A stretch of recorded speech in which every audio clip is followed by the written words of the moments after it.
Abraham Lake. Most people who know me well know that this place is incredibly special to me. I've been coming here regularly since the year that I figured out I was trans. It was here on the eastern slopes of the Rocky Mountains that I came to truly accept myself. Over the years, it's become the place that I retreat to for contemplation and emotional processing.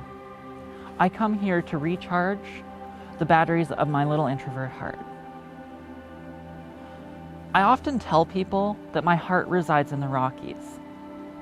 They usually laugh and make a quip about how much they love skiing in Jasper or visiting the hot springs in Banff. And while I appreciate that the beauty of these mountain ranges has the power to melt the coldest heart, I think it's different for me. My parents tell me about my first trip to the mountains. I was awestruck by the towering rocks, the water, the trees, and the squirrels. Later, little toddler Katie spent the drive home sobbing and waving goodbye to the mountains. I didn't want to leave. My parents laugh about how cute it was, but I guess for me, that image of tiny little Katie crying to the mountains has never really gone away. I still shed tears nearly every time I need to head back out onto the prairies. And every time I do, it feels like I'm leaving a part of myself behind. So now as an adult, I come here to ground myself and to reset. It's among the aspens and the pine trees that I escaped the city and rediscovered what it means for me to feel settled, calm, alone. Even if I know it won't last, and that I'll spend the rest of next week feeling an emptiness that my wonderful home in Edmonton just can't fill, it's worth it. Here I climb mountains, explore canyons and waterfalls, and sleep under the stars. It's a wondrous place. But it hasn't always been here.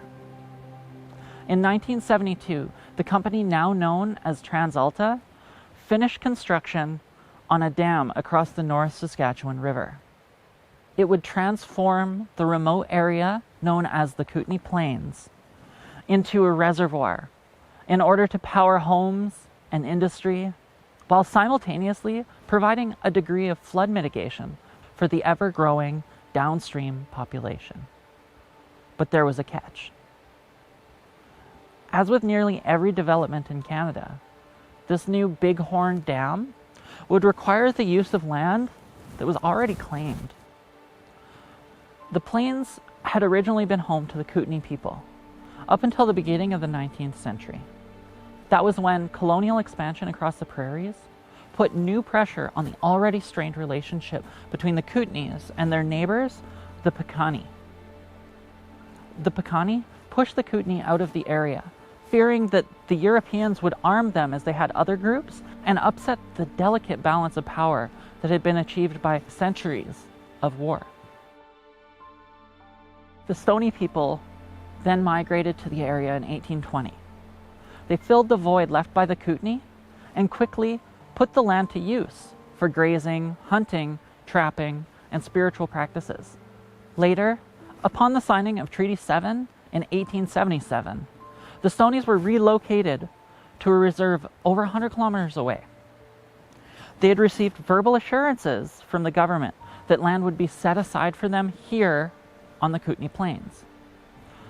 But that reserve land never materialized. So in 1894, after reaching the brink of starvation, a large group of Stoney left their designated reserve to return to the home that their group had settled 60 years prior. It wasn't until the 1940s that their claim to this area would be acknowledged. But once again, the land they were given was a tiny parcel and it was not connected to their original land claim. At least this time it was close to their sacred land. Even though they weren't given leave to settle the plains, the Wesley Band lived from them. But it wouldn't last.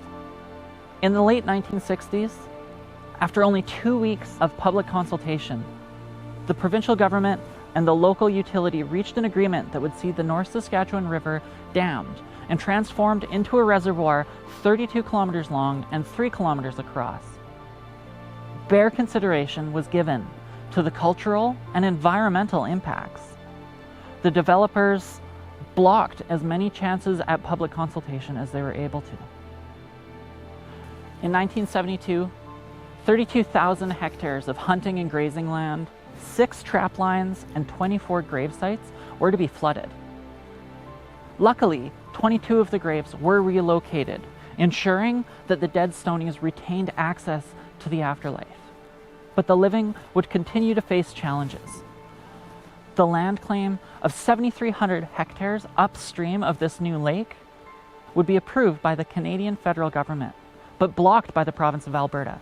Instead, the province designated 2 smaller plots, 700 and 480 hectares in size.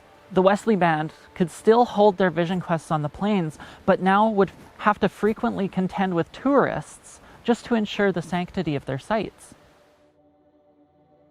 So, if this place shouldn't exist, and if it has a history of displacing people, why come here? How can I enjoy the beauty of a lake with such a history? Maybe the better question to ask is it possible to enjoy life without worrying about who had to be displaced for me to be here? You see, as someone whose ancestors came to this land in search of a better life, such a place doesn't exist. Both Jasper and Banff National Parks were cleared of Indigenous peoples to make way for tourism and development under the label of protecting nature. Edmonton, the city I call home, is on Treaty 6 territory. It was emptied of inhabitants so that white farmers could settle the land. There's almost nowhere I can go in North America that doesn't have a history like that of this place. Though sadly, many of those stories are told in blood rather than the simple swipe of the pen of a government official. So as a settler, and as a descendant of settlers, I'm then left with a choice. Do I go forward with the blinders on, pretending that Canadian politeness means that we've never harmed anyone? Or do I recognize my presence here for what it is and aim towards some form of reconciliation? Do I act like my country's not so distant past isn't impacting the lives of Indigenous people to this day? Or do I recognize that the things done by Europeans in the name of colonial expansion have a real and present impact on my life today?